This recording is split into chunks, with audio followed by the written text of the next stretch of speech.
bărbatul vieții mele, trandafirul meu iubit. Între miile de stele, în sfârșit te-am întâlnit.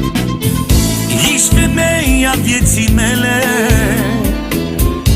ești așa cum mi-am dorit. Dintre miile de stele, în sfârșit te-am întâlnit.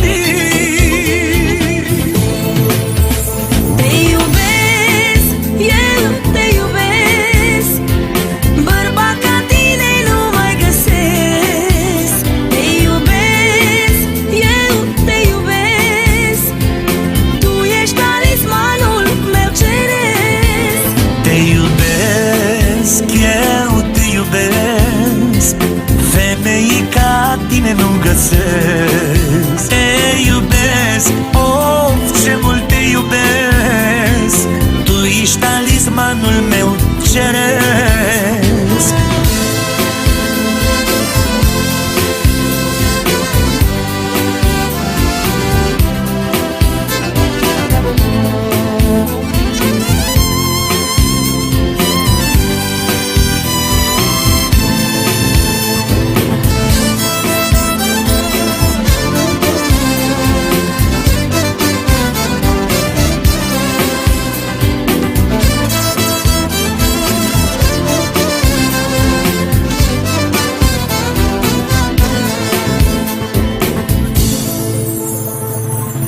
Vreau să-mi împart viața cu tine, până la adânci bătrâneți.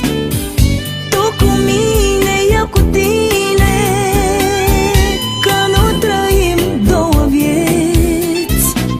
Vreau să-mi împart viața cu tine, până la adânci bătrâneți.